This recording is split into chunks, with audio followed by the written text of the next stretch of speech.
여러분 안녕하십니까? 반갑습니다. 에스겔서 바로 알기 들어가 보도록 하겠습니다.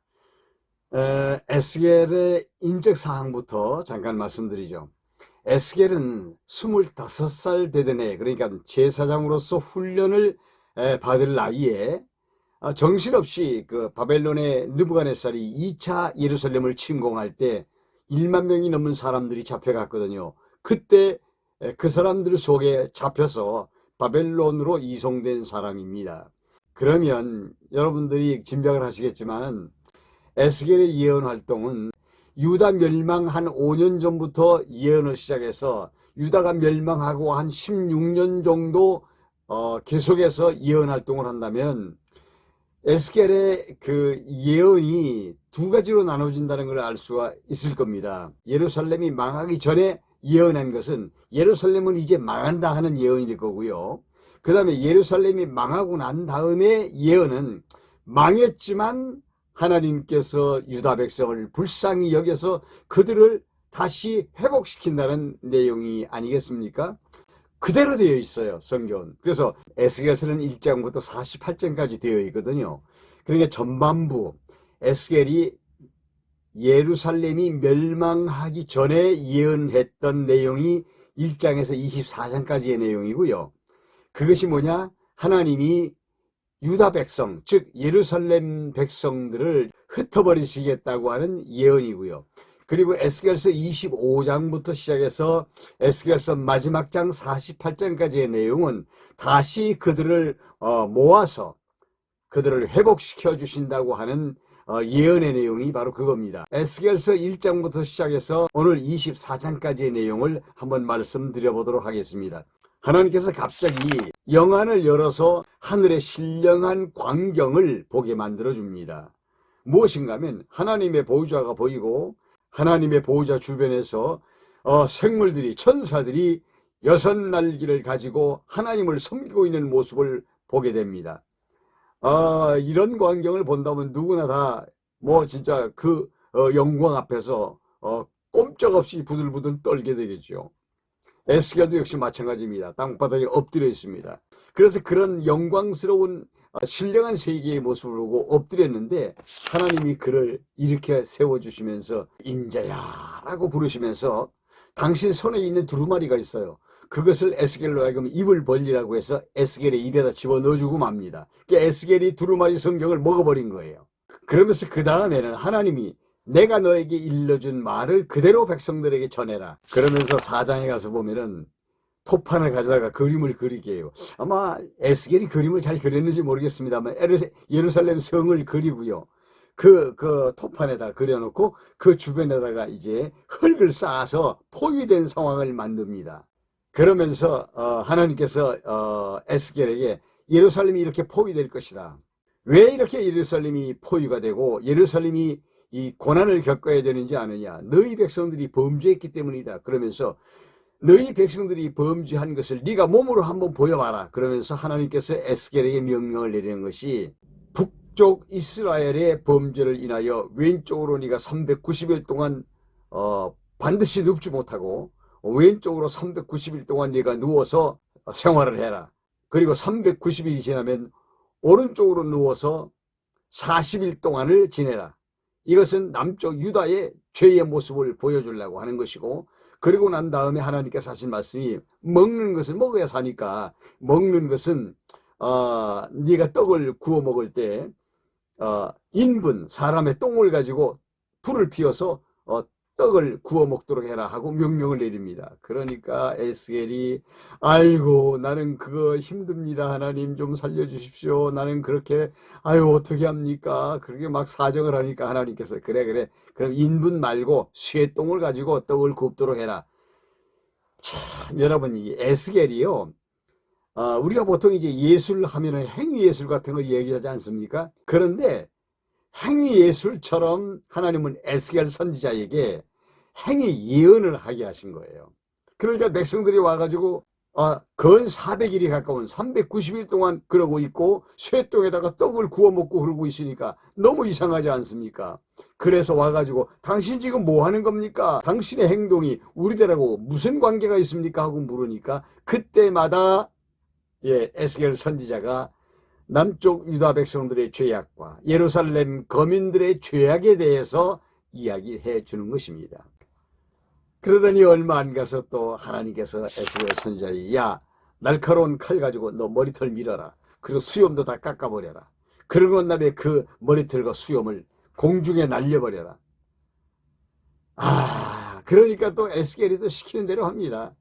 그러니까 사람들이 와가지고 당신 지금 뭐 하고 있는 거요? 하고 물으니까 이렇게 너희들 예루살렘의 거민들이 마지막 흩어지게 될 것이다. 이렇게 예언을 합니다. 그야말로 행동으로 예언하는 것을 이제 하나님께서 에스겔에게 지시해서 이루어지게 되는 거죠. 너희들이 뭇 백성들 수많은 나라 민족들 가운데 구경거리가 될 것이다.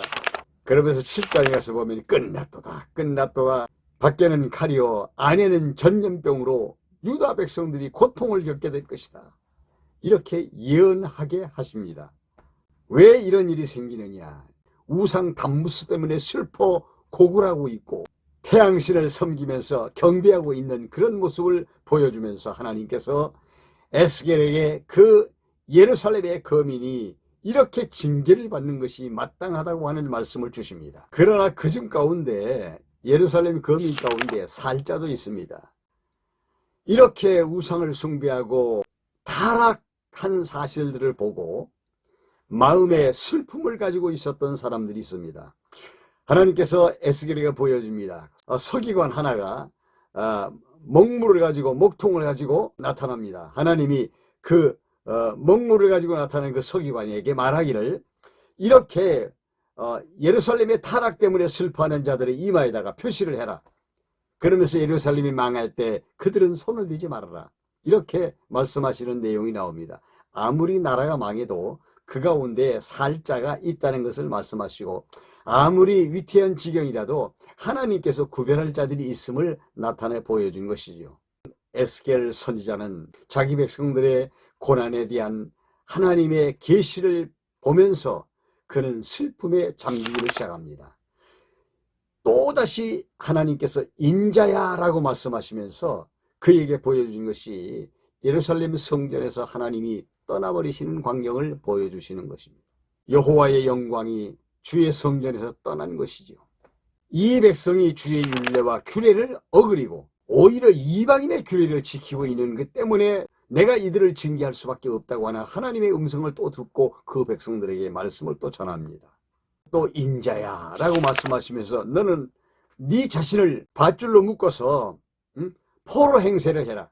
그리고 그 백성들이 물으면 마지막에 제3차 바벨론의 포로가 되어 남아있는 유다 백성들이 이렇게 멸망하게 될 것이다 라고 에스겔을 포로 행세를 하게 해서 그 백성들에게 메시지를 전하게 하십니다. 이것이 거짓 선지자의 말을 듣고 믿지 아니한 이스라엘 백성들과 유다 백성들의 죄악이라고 말씀하시면서 우상 숭배에 대한 하나님의 징계와 그 징계가 얼마나 무서운지 불 가운데 징계를 받는 예루살렘의 모습을 에스겔에게 말씀해 주십니다. 그러나 때가 되면 그들을 회복시키겠다는 메시지도 멸망을 예고하는 가운데 잠잠히 나옵니다.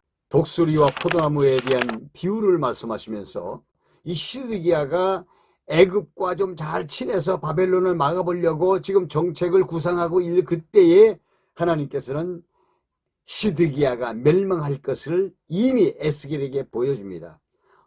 바벨론에게 잡혀서 끌려온다는 겁니다. 자기가 살고 있는 이곳으로. 반드시 범죄한 영혼은 징계를 받고 징벌을 받을 수밖에 없다. 그러면서 예루살렘이 징벌은 하나님이 정하신 것이라고 확실하게 말씀을 해주고요. 범죄한 영혼은 망한다는 것을 말씀해 주십니다. 그러면서 하나님께서 에스겔에게 멸망할 예루살렘을 위하여 슬픔의 노래 애가를 지어 부르라고 명령하시죠. 그렇지만 또 얼마 있으면 하나님이 노를 푸시고 그들을 또 예루살렘으로 데리고 오신다는 말씀도 하시고요. 그러면서도 강력하게 바벨론에 의하여 예루살렘은 멸망할 것이라고 예언을 하게 하십니다. 예루살렘의 벌이 얼마나 위중한가 하면 풀무불 속에 예루살렘을 집어넣어 버리겠다는 말씀을 하시는 거예요. 왜냐하면 거짓 선지자도 한몫을 했고, 제사장도 타락을 해서 한몫을 했고, 유다의 고관들이 모두 타락을 해서 하나님이 그 백성들을 징계하신다는 내용을 또 말씀하시고 있고요. 그대로 못 깨달으니까 하나님께서 예를 들어서 인자야 내 말 좀 들어보라 하시면서 하나님이 두 여인에 대한 비유를 하십니다. 어떤 한 여인에게 딸이 둘이 있었다. 그렇게 이야기하시면서 첫 딸은 오홀라요, 둘째 딸은 오홀리바인데 첫 딸이 누군 줄 아느냐? 북이스라엘 사마리아다. 둘째 딸 오홀리바는 누군지 아느냐? 남유다의 예루살렘이다. 첫 딸 오홀라는 북쪽의 아수르 남자들에게 정조를 뺏기고 그들과 놀아나다가 결국은 아수르에게 배신을 당하고 멸망하도록 내가 섭리를 했다. 남쪽 유다 역시 그든 둘째 딸 오홀리바인데 그들 역시 애굽 사람들과 놀아나는 것을 내가 지금 바벨론 사람들에 의해 징계하려고 하는 것이다 라고 하시면서 비유를 들어서 에스겔을 깨우치고 에스겔은 그 비유를 가지고 백성들을 깨우칩니다. 그래도 그 백성들이 깨닫지를 못하니까 하나님께서 에스겔에게 너 큰 가마솥을 하나 걸어라. 그리고 거기다가 양을 잡아 집어넣고 물을 잔뜩 넣고 난 다음에 거기다가 불을 떼라. 그 가마솥, 그 물이 펄펄펄펄 끓는데 물이 점점 쫄아듭니다. 에스겔에게 하나님 말씀하기를 야, 너 가마를 한번 들여다봐라. 가마 속이 어떻게 되느냐. 그렇게 물을 끓여대도 가마에 붙어있는 그 녹이 그대로 있지 않느냐. 너희 백성들의 죄악이 바로 이렇다. 그 백성을 하나님이 흩을 수밖에 없는 이유를 말씀을 해 주십니다. 그러면서 맨 마지막에요. 하나님이 에스겔이 정말 견딜 수 없는 사건을 하나님이 일으키시겠다고 말씀을 하십니다. 에스겔아, 네 백성이 아직도 깨닫지 못한다. 내가 사랑하는 자, 그들이 사랑하는 자들을 징계하고 때릴 것이다. 그러면서 네가 먼저 그 경험을 해라 하고 에스겔에게 말씀하시는데 여러분 놀라지 마십시오. 에스겔이 자기 아내를 사랑했어요. 에스겔은 애처가였던 것 같아요. 그래서 하나님이 에스겔에게 네 아내를 내가 데려갈 것이다. 죽일 것이다 그 말입니다. 내가 네 아내를 데려갈 것이다. 그러면서 네 아내가 죽으면 너는 슬퍼하지 마라. 울지 마라. 눈물도 흘리지 마라. 응? 장례식장에서 먹는 그런 슬픔의 떡 이런 것도 먹지 말아라. 그리고 네가 탄식을 해도 조용히 탄식을 해라. 이거 얼마나 어렵습니까? 사랑하는 아내가 죽었는데 그 싸늘하게 식은 아내를 끌어안고 여러분 얼마나 통곡하고 울어야 됩니까? 그런데 그걸 못하게 하시는 거예요.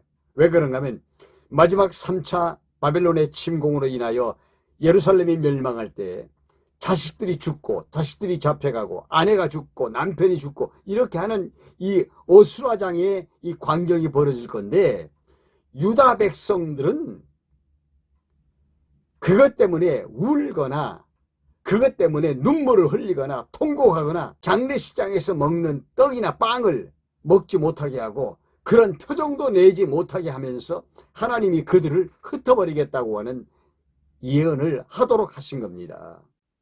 여러분 마지막 3차의 느부갓네살의 침략이 얼마나 혹독할 것이라고 하는 사실에 대해서 하나님은 에스겔 선지자에게 인자야 해가시면서 말씀을 해주시고 에스겔은 하나님의 말씀을 듣고 난 다음에 백성들에게 몸소 자기의 행위를 가지고 그들에게 예루살렘의 멸망에 대한 예언을 하고 있는 내용이 1장에서 24장까지의 내용이다. 뭐 이렇게 아시면 뭐 잘 아시는 겁니다.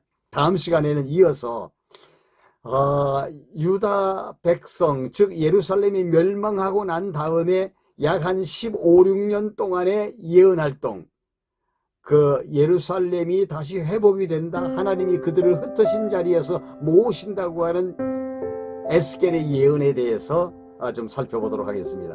여기까지 따라와 주신 여러분 대단히 감사합니다. 다음 시간에 또 뵙겠습니다.